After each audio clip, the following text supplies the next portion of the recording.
தந்தை மகன் தூயாவியானவரின் பெயராலே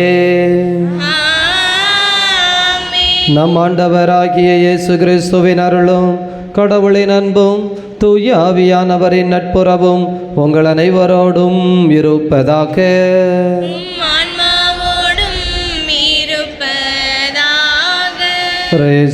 அவர்களே, ஆண்டவருடைய அன்பு நிறைந்த குழந்தைகளே, இந்த மாலை திருப்பலியை நம்மோடு இணைந்து விகே புதூர் திருவாளர் அருளானந்தம் பாலின் வசந்தி குடும்பத்திற்கு இறைவன் இதுவரை செய்த நன்மைகளுக்கு நன்றி பலியாக ஒப்புக் கொடுக்கிறார்கள்.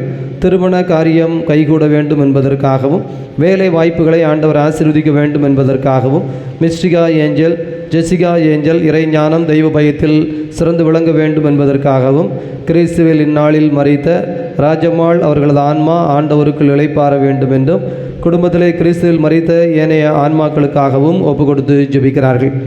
அந்தோணிச்சாமி மேரி குடும்பத்திற்கு இறைவன் செய்த எல்லா நன்மைகளுக்கு நன்றியாக இந்த பலியை ஒப்பு கொடுத்து ஜெபிக்கிறார்கள். கிருபா, ஜபராஜ், கோபல், அன்பு, புகழ் அனைவரையும் ஆண்டவர் ஆசீர்வதிக்க வேண்டும் என்பதற்காகவும், கிருபா, அன்பு என்று பிறந்த நாள், ஆகவே ஆண்டவர் தொடர்ந்து இந்த குழந்தைகளை சிறப்பான முறையிலே ஆசீர்வதித்து வழிநடத்த வேண்டும் என்பதற்காகவும்,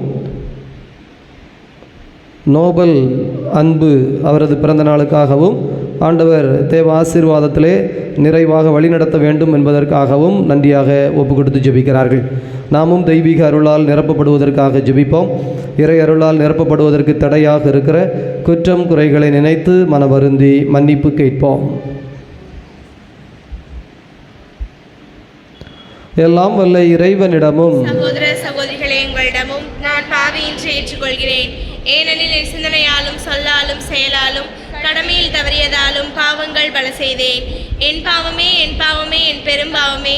ஆகையால் எப்பொழுதும் கண்ணியான புனித மரியாவையும் வானதூதர் புனிதர் அனைவரையும் சகோதர சகோதரிகளை உங்களையும் நம் இறைவனாகிய ஆண்டவரிடம் எனக்காக வேண்டிக் கொள்ள மன்றாடுகிறேன். வல்ல கடவுள் நம் மீது இரக்கம் கொண்டு நம் பாவங்களிலிருந்து விடுவித்து நம்மை நிலை வாழ்வுக்கு அழைத்து செல்வாராக.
மன்றாடுவோமாக.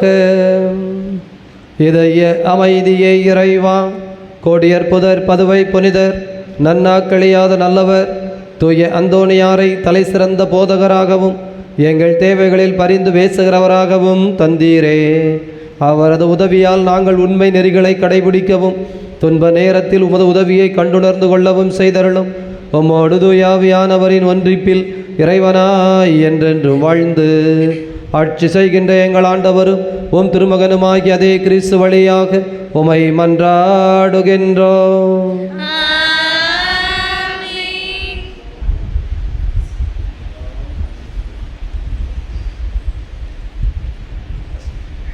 முதல் வாசகம்.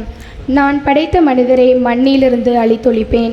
தொடக்க நூலிலிருந்து வாசகம். அதிகாரம் 6 இறைத்திரு வசனங்கள் 5 முதல் 8, மேலும் அதிகாரம் 7 இறைத்திரு வசனங்கள் 1 முதல் 5, மேலும் 10. தொடக்க நூலிலிருந்து வாசகம். அதிகாரம் 6 இறைத்திரு வசனங்கள் 5 முதல் 8, மேலும் அதிகாரம் 7 இறைத்திரு வசனங்கள் 1 முதல் 5, மேலும் 10. அந்நாட்களில் மண்ணுலகில் மனிதர் செய்யும் தீமை பெருகுவதையும் அவர்களின் இதய சிந்தனைகள் எல்லாம் நாள் முழுவதும் தீமையை உருவாக்குவதையும் ஆண்டவர் கண்டார். மண்ணுலகில் மனிதர் உருவாக்குவதற்காக ஆண்டவர் மனம் வருந்தினார். அவரது உள்ளம் துயரமடைந்தது. அப்பொழுது ஆண்டவர், நான் படைத்த மனிதரை மண்ணிலிருந்து அழித்தொழிப்பேன். மனிதர் முதல் கால்நடைகள், ஊர்வன, வானத்து பறவைகள் வரை அனைத்தையும் அழிப்பேன். ஏனெனில் இவற்றை உருவாக்கியதற்காக நான் மனம் வருந்துகிறேன் என்றார். ஆனால் நோவாவுக்கு ஆண்டவர் அருள் பார்வை கிடைத்தது. அப்பொழுது ஆண்டவர் நோவாவிற்கு கூறியது, நீ உன் குடும்பத்தார் அனைவரோடும் பேழைக்குள் செல். ஏனெனில் இத்தலைமுறையில் உன்னையே நான் நேர்மையானவனாக காண்கிறேன். தக்க விலங்குகள் எல்லாவற்றிலிருந்தும் ஆணும் பெண்ணுமாக 7 ஜோடிகளையும், தகா விலங்குகளிலிருந்து ஆணும் பெண்ணுமாக 1 ஜோடிகளையும், வானத்து பறவைகளிலிருந்து ஆணும் பெண்ணுமாக 7 ஜோடிகளையும், மண்ணுலகம் எங்கும் அவற்றில் இனம் உயிர் பிழைத்துக் கொள்வதற்காக உன்னுடன் சேர்த்துக்கொள். ஏனெனில் இன்னும் 7 நாட்களில் மண்ணுலகின் மேல் 40 பகலும் 40 இரவும் நான் மழை பெய்விக்கப் போகிறேன். நான் உருவாக்கிய உயிரினங்களை எல்லாம் இந்த நிலத்தில் அழித்தொழிப்பேன். ஆண்டவர் கட்டளையிட்டபடியே நோவா எல்லாவற்றையும் செய்தார்.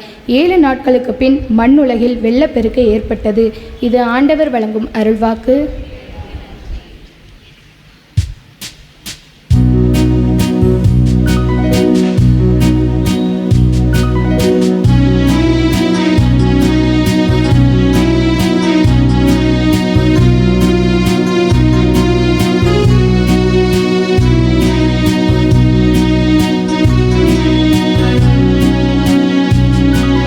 நீங்காத உறவில், நிறைவான உணர்வில்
என் தந்தையும் அவர் மீது அன்பு கொள்வார்.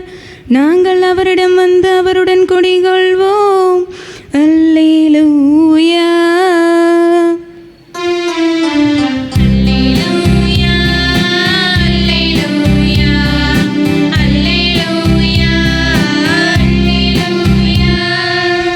ஆண்டவர் உங்களோடு இருப்பாராக. ஆன்மாவோடும் இருப்பாராக. தூய மார்க் எழுதிய தூய நற்செய்தியிலிருந்து வாசகம். ஆண்டவரே மாட்சி உமக்கே. தூய மார்க் எழுதிய தூய நற்செய்தி 8வது அதிகாரம். ஆண்டவருடைய வார்த்தைகள் 14 முதல் 21 முடிய. அக்காலத்தில் சீடர்கள் தங்களுக்கு தேவையான அப்பங்களை எடுத்து செல்ல மறந்து விட்டார்கள். படகில் அவர்களிடம் ஓர் அப்பம் மட்டுமே இருந்தது. அப்பொழுது இயேசு பரிசேயர் ஏரோதியர் ஆகியோரது புளிப்பு மாவை குறித்து மிகவும் கவனமாக இருங்கள் என்று அவர்களுக்கு கட்டளையிட்டார். அவர்களோ தங்களிடம் அப்பம் இல்லையே என்று ஒருவரோடு ஒருவர் பேசி கொண்டிருந்தார்கள். இதை அறிந்த இயேசு அவர்களை நோக்கி, நீங்கள் உங்கள் உள்ளங்களில் அப்பம் இல்லை என ஏன் பேசிக்கொள்ளுகிறீர்கள்? இன்னுமா உணராமலும் புரிந்து கொள்ளாமலும் இருக்கிறீர்கள்? உங்கள் உள்ளம் மழுங்கியா போயிற்று? கண்ணிருந்தும் நீங்கள் காண்பதில்லையா? காதிருந்தும் நீங்கள் கேட்பதில்லையா? ஏன் உங்களுக்கு நினைவில்லையா? 5 அப்பங்களை நான் 5000 பேருக்கு பிட்டு அளித்த பொழுது மீதியான துண்டுகளை எத்துணை கூடைகள் நிறைய எடுத்தீர்கள் என்று கேட்க அவர்கள் 12 என்றார்கள்.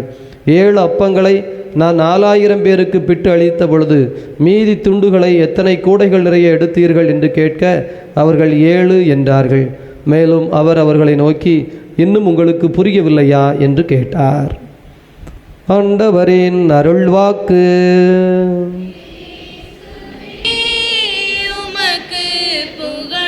நற்செய்தி வாக்கினால் நம் பாவங்கள் அகல்வனவாக. இயேசுவில் நல்லவர்களே, ஆண்டவருடைய அன்பு நிறைந்த குழந்தைகளே, முதல் வாசகத்திலே நோவாவினுடைய காலத்தில் எப்படி வெள்ளப்பெருக்கு வந்தது, இந்த உலகம் அழிந்தது, ஆனால் நோவா பெட்டகத்திலே காப்பாற்றப்பட்டார் என்பதும், நற்செய்தி வாசகத்திலே புளிப்பு மாவை குறித்து எச்சரிக்கையாக இருங்கள் என்று இயேசு ஒரு எச்சரிக்கை கொடுப்பதும் நமக்கு வாசகங்களாக கொடுக்கப்பட்டுள்ளன. அன்பு குழந்தைகளே, இந்த ரெண்டையும் நாம் எப்படி ஒப்பிட்டு பார்ப்பது என்று சொன்னால், குறிப்பாக முதல் வாசகத்தில் கடவுளின் படைப்பைக்கு நாம் போகிறோம். உலகம் வெறுமையாக இருந்தது. அப்படி வெறுமையாக இருந்த உலகத்திலே ஆண்டவராகிய கடவுள் ஆதாம் ஏவாளை படைத்தார். அது ஒரு தொடக்கம். அந்த தொடக்கத்தில் மனிதர்கள் பலுகி பெருகினார்கள். உலகம் முழுவதும் மனிதர்கள் பெருகிவிட்டார்கள். இப்போது ஆதாம் ஏவாள் நன்மைத்தனத்தால் நிறைந்திருந்தார்கள். பிறகு ஒரு சிறிய பாவம், அந்த பாம்பு என்பது கடவுள் செய்யக்கூடாது என்று சொன்ன ஒரு காரியத்தை கடவுளின் வார்த்தையை மீறி செய்வதற்கு, இது எப்படி என்றால், ஒரு அணைக்கட்டு கட்டி இருக்கிறார்கள். அந்த அணைக்கட்டு தண்ணீரை நிறுத்தி வைப்பதற்காக கட்டப்பட்டது. அதில் தேவைப்படுகிற பொழுது அதன் கால்வாய்கள் வழியாக அந்த அணையை கட்டியவர்கள் தண்ணீரை திறந்து போவதற்கு அனுமதிப்பார்கள். அந்த அணையில் இருக்கிற தண்ணீர் அந்த மதகு வழியாக, கால்வாய்கள் வழியாக வயல்வெளிகளுக்கு போய் நன்மை தரும். இது ஒரு சிஸ்டம், ஒரு படைப்பு, மனிதனால் உருவாக்கப்பட்ட ஒரு படைப்பு. ஆனால் அந்த தண்ணீர், உள்ளே இருக்கின்ற தண்ணீர் ஒரே ஒரு துளி அந்த அணைக்கட்டில் ஒரே ஒரு புள்ளியை உடைத்து கொண்டு மெதுவாக வெளியே எட்டி பார்க்கிறது. இப்போ இந்த அணையை கட்டியவன் வந்து பார்க்கிறான், ஏ அப்பா, பல லட்சக்கணக்கான லிட்டர்கள் தண்ணீர் இந்த அணையில் கிடக்கிறது. ஒரே ஒரு துளி, ஒரு புள்ளி வழியாக லேசாக உடைத்து கொண்டு வெளியே போகிறது. நம்மிடம் இருப்பதோ லட்சக்கணக்கான லிட்டர் தண்ணிகள், போனதோ ஒரே ஒரு துளி. கழுதை போகட்டும் என்று விட்டு விடுவானா? நீங்கள் யோசித்து பார்க்க வேண்டும். விட்டால் என்ன ஆகும்? அந்த ஒரு துளி தண்ணீர் வெளியே போகும். அதைத் தொடர்ந்து ஒவ்வொரு துளியாக அந்த ஓட்டை வழியாக வெளியே போகும். அந்த ஓட்டை பிறகு பெரிதாகும், பெரிதாகும், பெரிதாகும். கடைசியில் அந்த அணைக்கட்டு உடைந்து விழுந்து விடும். இது ஒரு தத்துவம், சாதாரண ஒரு தத்துவம், வாழ்க்கையிலே நம் கண்கள் நமக்கு கற்றுத்தருகின்ற தத்துவம். அதைத்தான் நற்செய்தியில் இயேசு சொல்லுகிறார். புளிப்பு மாவு என்பது ஒரு புள்ளி, ஒரு பெரிய பால் குடத்துக்குள்ள கொஞ்சம் போல ஒரு சொட்டு விஷம் விழுந்தது. ஏப்பா, பால் 10 லிட்டர் இருக்கு, உள்ளே விழுந்ததோ ஒரு சொட்டு விஷம். ஆட்களுக்கு கொடு, ஒன்றும் செய்யாது. எப்படி? அந்த ஒரு சொட்டு விஷம் கொஞ்சம் கொஞ்சமாய் 10 லிட்டர் பாலுக்குள்ளும் பரவி கலந்து அத்தனையையும் விஷமாய் மாற்றிவிடும். அதுபோல புளிப்பு மாவு என்பது, பாவம் என்பது, தீமை என்பது ஒட்டுவார் ஒட்டி என்று சொல்வார்கள். ஒருவருக்கு இருப்பது இன்னொருவருக்கு ஒட்டி கொண்டு போகின்ற ஒரு நோய். அதுதான் படைப்பின் தொடக்கத்தில் ஆரம்பித்தது. ஆகவே கடவுள் இந்த உலகத்தை அழித்து விட வேண்டும். ஏனென்றால் மனிதர்கள் தீமை செய்வதில் கண்ணும் கருத்துமாய் இருந்தார்கள். என்ன காரணம்லாம் தெரியல, அப்படிலாம் அதில் கொடுக்கப்படல. ஏனென்றால் காரணம் இவனிடம் ஆரம்பிக்கவில்லை, ஆதாம் ஏவாளில் தொடங்கிவிட்டது. அவன் பிள்ளைகள் காயின் ஆவேல் பாவத்தை பெற்றெடுக்கும் என்று சொல்வது போல அவன் பொய் பேசினான், மனைவியை காட்டி கொடுத்தான். இதோ கணவன் மனைவி சண்டையிட்டு கொண்டிருந்தார்கள். அவர்களுக்கு பிறந்த பிள்ளைகள் ஒருவரை ஒருவர் கொலை செய்தார்கள், பொறாமை கொண்டார்கள், வெறுப்பு கொண்டார்கள். அடே மல்டிப்ளிகேஷன். அதற்கடுத்து இந்த நோவாவின் காலமெல்லாம் பார்த்தீங்கன்னா என்ன கொடுமை நடந்ததுன்னு பைபிள் தெளிவாக சொல்லுது. எனவே இனி இவ்வளவுதான், இது குப்பையாகிவிட்டது, இந்த மனித இனம் அசுத்தமாகிவிட்டது. ஆனால் அதற்குள்ளே ஒரே ஒரு நல்ல விதை, நோவா என்கின்ற நல்ல விதை, அதை ஆண்டவர் எடுத்து ஒரு பெட்டகம் செய்ய சொல்லி அதிலே நட்டு வைத்து அந்த நோவாவிடமிருந்து இத்துணை மனிதர்கள் மீண்டும் பிறந்தார்கள். பிரியமானவர்களே, இப்போது ஒரு முறை அழித்தால் சரியாயிற்றா? இல்லை. அதற்கடுத்தும் உலகத்தில் தீமை பெருகிவிட்டது, பாவம் பெருகிவிட்டது. இப்போது நாம் பார்க்கிறோம், அநீதி செய்கிறவர்கள், அக்கிரமம் செய்கிறவர்கள் நம்மை சுற்றி நிறைய இருக்கத்தான் செய்கிறார்கள். ஆண்டவர் என்ன செய்தார்? ஆபிரகாமின் காலத்தில் சரி, இனி அழித்தால் ஆகாது, அழித்து அழித்து எத்தனை முறை செய்வது? எனவே ஆபிரகாமை தேர்ந்தெடுத்து, நீ என் பிள்ளையாய் இருக்க விரும்புகிறாயா? நீ என் கட்டளைகளுக்கு படி வாழ ஆசைப்படுகிறாயா? ஆம் ஆண்டவரே என்று ஆபிரகாம் வாக்கு கொடுத்தார். எனவே உன்னை நான் உயர்த்துவேன், உன்னை வானத்து நட்சத்திரங்களைப் போலவும் கடல் வெளி மணல்களைப் போலவும் உயர்த்துவேன், பலுகச் செய்வேன், வாழச் செய்வேன். ஆனால் உன் சந்ததி எனக்கு இருக்கட்டும். ஆனால் ஆபிரகாமின் சந்ததியும் ஒழுங்காக இருந்ததா? இல்லை. எனவே இயேசு வந்தார். பாருங்க, எல்லாம் ஒரு தொடர்ச்சி. ஆனால் ஆபிரகாமுக்கு ஈசாக்கு, ஈசாக்கிற்கு யாக்கோபு, யாக்கோபிற்கு 12 பிள்ளைகள், 12 குலங்கள் உண்டு. ஆனால் 12 குலத்தில் கடைசியில் இயேசு யூத குலத்தில் வந்தார், யூதர்கள் என்று சொல்கிறோம். அப்போ 11 குலம், ரூபன், தான் என்று எல்லா குலங்களும் கடைசியில் போயிடுச்சு. ஆதாமேவாள், ஜனத்தொகை, நோவா, பிறகு ஆபிரகாம், 12 குலங்களை கடவுள் எகிப்திலிருந்து மீட்டு கொண்டு வந்தார். ஆனால் 12 குலங்களில் கடவுளுக்கு நம்பிக்கையோடு இருந்தது ஒரு குலம், யூதகுலம். அந்த யூதகுலமும் கடைசியில் பிஞ்சு போய்விட்டது, தீமையால் நிறைந்து விட்டது என்று இயேசு என்கின்ற மனிதர் வழியாக ஒரு புதிய சமூகம், ஒரு புதிய வாழ்க்கை. பிரியமானவர்களே, அந்த இயேசு உருவாக்கிய சபையிலும் நீங்கள் யோசித்து பாருங்கள், இன்றைக்கு எத்துணை பிரிந்து, எத்துணை சிதைந்து. எனவே நமக்கு சொல்லப்படுவது ஒன்றுதான், இயல்பாகவே இயற்கையாகவே எல்லாம் நன்றாக இருக்கிறது என்றோ எல்லாம் தீமையாக இருக்கிறது என்றோ எதுவும் கிடையாது. It is a choice theory என்று சொல்வார்கள். நீங்கள் தேர்ந்தெடுக்கிறீர்கள், உங்கள் வாழ்க்கையில் எதுவாக இருக்க வேண்டும் என்பதை நீங்கள் தேர்ந்தெடுக்கிறீர்கள். அப்படின்னா என்ன அர்த்தம்? ஒரு மாவு எது தன்னை ஊடுருவ செய்கிறதோ அதுவாய் மாறுகிறது. ஒரு மனிதன் என்ன சிந்தனை தன்னை ஊடுருவ, தாக்குவதற்கு, தன்னை கடந்து போவதற்கு அனுமதிக்கிறானோ அந்த சிந்தனையின்படி வாழ, அந்த ஆசையின்படி வாழ ஆரம்பிக்கிறான். எனவே நல்ல மனிதர்களை உடன் வைத்துக் கொள்ளுங்கள், நல்ல சூழலை உருவாக்கி கொள்ளுங்கள். நம்மை சுற்றி நன்மைத்தனத்தால் நிறைந்திருக்கிற ஒரு அன்பியங்கள் என்றெல்லாம் அதற்காகத்தான் உருவாக்கப்பட்டது. ஆனால் அன்பியங்கள் அப்படி இருக்கிறதா என்பதை நாம் சிந்திக்க வேண்டும். பக்த சபைகள் அதற்காகத்தான் உருவாக்கப்பட்டன. இதோ மடங்கள், கன்னியர் மடங்கள், குருக்கள் மடங்கள் அதற்காகத்தான் உருவாக்கப்பட்டன. இவையெல்லாம் சிங்கிள் யூனிட்.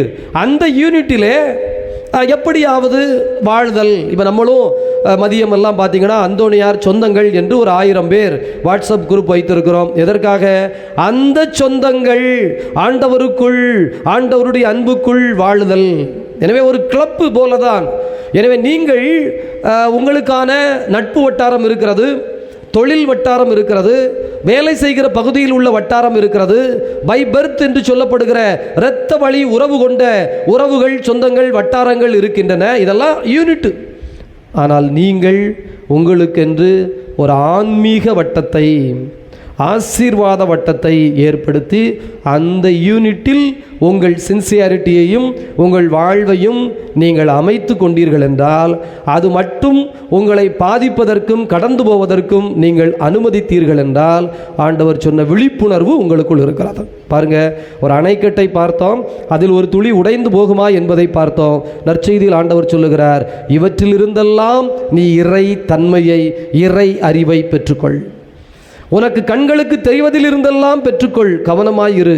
ஒரு புளிப்பு மாவு கூட உனக்கு இறையாட்சியின் தத்துவத்தை சொல்லித்தரும். எனவே ஆண்டவருடைய அன்பு குழந்தைகளே, நன்மையும் நன்மைத்தனத்தின் காரியங்களும் நம்மை சந்திக்க, நம்மை நிரப்ப நாம் அனுமதிப்போம். ஏனையவற்றிற்கு நோ என்று சொல்லி நம்மை நாமே இணைத்து வாழ்வோம். ஆண்டவர் நம்மை ஆசீர்வதிப்பாராக. ஆமென்.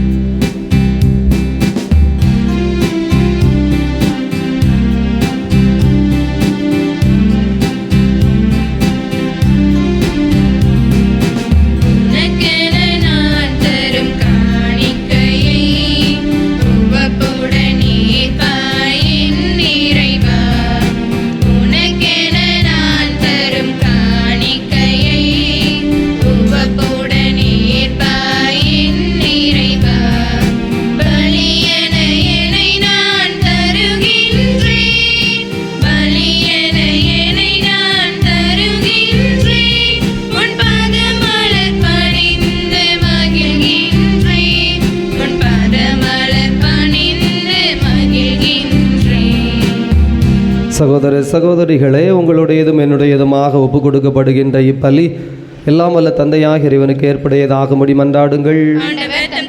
புகழ்ச்சிக்காகவும் ஆட்சிக்காகவும் நமது நன்மைக்காகவும் புனித திரு அவை அனைத்து நலனுக்காகவும் அது கையிலிருந்து இப்பலியை ஏற்றுக்கொள்வாராக. இதய அமைதியே இறைவாம். தூய அந்தோணியாரை முன்னிட்டு நாங்கள் ஒப்பு கொடுக்கிற காணிக்கைகளை ஏற்றுக்கொள்ளும். இது பேரன்பால் எங்களை நிரப்புவதாக. ஆண்டவராகிய அதே கிறிஸ்து வழியாக உமை மன்றாடுகின்றோம். ஆண்டவர் உங்களோடு இருப்பாராக.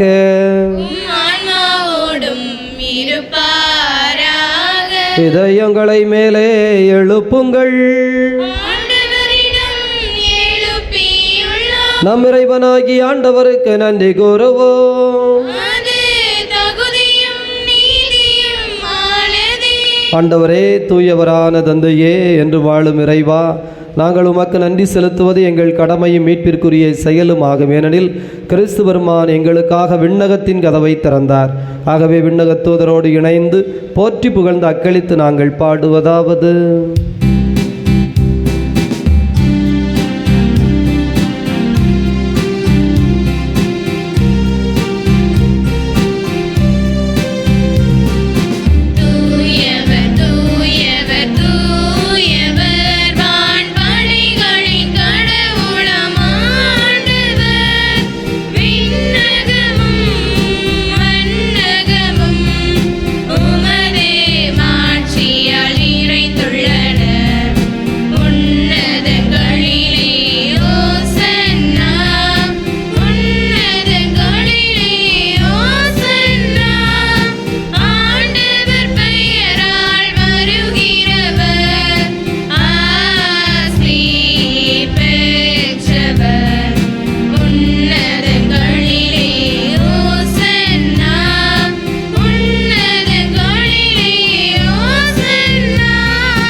இதய அமைதியே இறைவா, நீர் மெய்யாகவே தூயவர், தூய்மை அனைத்திற்கும் ஊற்று. ஆகவே உம்முடைய தூய ஆவியை பொழிந்து காணிக்கைகளை தூய்மைப்படுத்த உம்மை வேண்டுகிறோம். எங்கள் ஆண்டவர் இயேசு கிறிஸ்துவின் உடலும் இரத்தமுமாக எங்களுக்கு இவை மாறுவனவாக. அவர் பாடுபட உளம் கனிந்து தமை கையளித்த போது அப்பத்தை எடுத்து நன்றி செலுத்தி அதை பிட்டு தம் சீடர்களுக்கு அளித்து அவர் கூறியதாவது, அனைவரும் இதிலிருந்து பெற்று உண்ணுங்கள், ஏனெனில் இது உங்களுக்காக கையளிக்கப்படும் என் உடல்.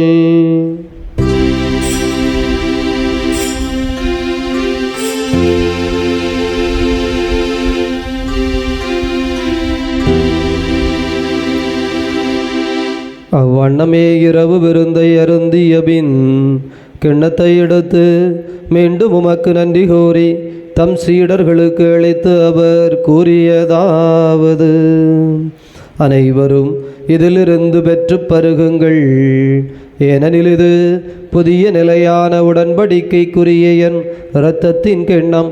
இது பாவ மன்னிப்புக்கென்று உங்களுக்காகவும் பலருக்காகவும் சிந்தப்படும். இதை என் நினைவாக செய்யுங்கள்.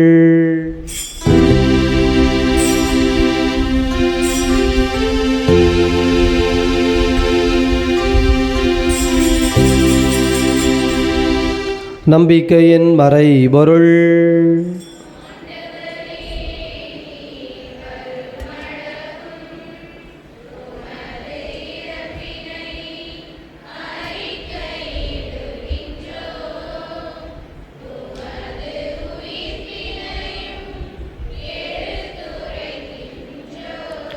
ஆகவே ஆண்டவரே, நாங்கள் கிறிஸ்துவின் இறப்பினையும் உயிர்ப்பினையும் நினைவு கூர்ந்து வாழ்வதரும் அப்பத்தினையும் மீட்பளிக்கும் கிண்ணத்தினையும் ஒப்புக் கொடுக்கின்றோம். உம் திருமுன் நின்று ஊழியம் புரிய தகுந்தவர்களினை எங்களை ஏற்றுக்கொண்டீர். எனவே உமக்கு நன்றி செலுத்துகிறோம். மேலும் கிறிஸ்துவின் உடலிலும் இரத்தத்திலும் பங்கு கொள்ளும் எங்களை தூய் ஆவியானவர் ஒன்று சேர்க்க வேண்டுமென உம்மை தாழ்மையுடன் மன்றாடுகிறோம். ஆண்டவரே, உலகம் முழுவதும் பரவி இருக்கும் அவையை நினைவு கூர்ந்தருளும். சிறப்பாக எங்கள் திருத்தந்தை பிரான்சிஸ், எங்கள் ஆயர் அந்தோணிசாமி, மது அன்பின் குழந்தைகள் அனைவரையும் தெய்வீக அன்பினால் நிறைவு பெறச் செய்தருளும். உயிர்த்தெழுவோம் என்கின்ற எதிர்நோக்குடன் இறந்த அனைவரையும், கிறிஸ்துவில் மரித்த ராஜம்மாள் என்பவரது ஆன்மாவையும் ஒளி நிறைந்தவும் திருமுன் ஏற்றுக்கொள்ளும் எங்கள் அனைவர் மீதும் இரக்கமாயிரும். கடவுளின் கன்னித்தாயான மாட்சிமிக்க மரியாள், புனித அப்போஸ்தலர், இவ்வுலகில் உமக்கு உகந்தவராய் இருந்த புனிதர் அனைவருடனும் நாங்கள் இலைவாழ்வில் பங்கு கொள்ளும் தகுதி பெற்று உம் திருமகன் இயேசு கிறிஸ்து வழியாக உம்மை புகழ்ந்தேத்தும் வரமருள உம்மை மன்றாடுகிறோம்.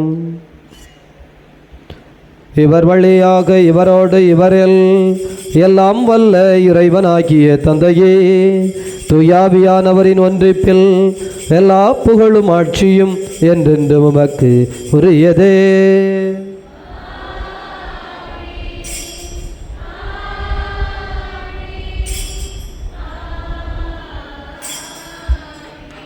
நம் ஆண்டவர் இயேசு கிறிஸ்து ஜெபிக்க கற்றுக் கொடுத்தார். நம்பிக்கையோடு ஜெபிப்போம்.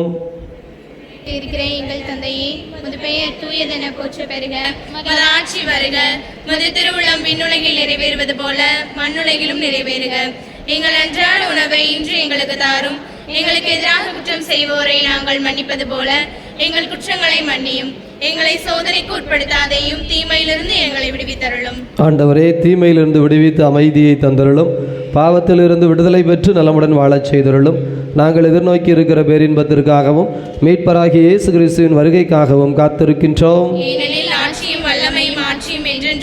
ஆண்டவரே இயேசு கிறிஸ்துவே, அமைதியை உங்களுக்கு விட்டுச் செல்கிறேன், என் அமைதியை உங்களுக்கு அளிக்கிறேன் என்றும் திருத்தூதர்களுக்கு மொழிந்தீரே.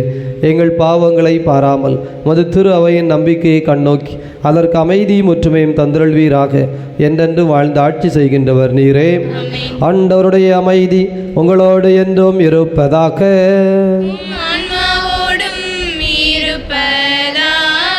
ஒருவருக்கொருவர் ஆண்டவர் தருகின்ற அமைதியை மகிழ்ச்சியோடு அறிவித்துக் கொள்வோம். உலகின் பாவங்களை போக்கும் இறைவனின் செம்மறியே, எங்கள் மேல் இரக்கமாயிரும். உலகின் பாவங்களை போக்கும் இறைவனின் செம்மறியே, எங்கள் மேல் இரக்கமாயிரும். உலகின் பாவங்களை போக்கும் இறைவனின் செம்மறியே, எங்களுக்கு அமைதி அளித்தருளும்.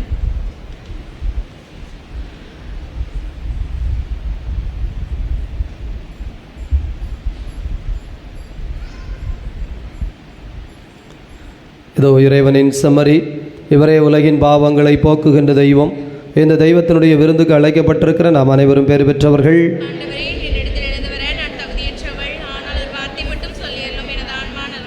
கிறிஸ்துவின் திருமணம் திருத்தம்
மன்றாடுவோமாக.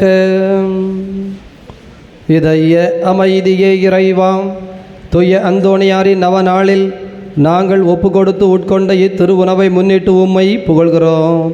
இதன் பேரன்பு எங்கள் வாழ்நாளை உமது பெருங்கொடையால் நிரப்புவதாக. ஆண்டவராகிய அதே கிறிஸ்து வழியாக உமை மன்றாடுகின்றோம். ஆண்டவர் உங்களோடு இருப்பாராக.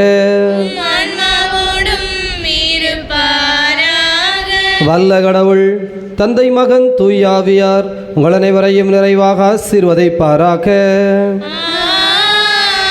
உயிர்த்த கடவுளின் உண்மை பிள்ளைகளாக சென்று வாழுங்கள். பேரின்பம் தொடரட்டும்.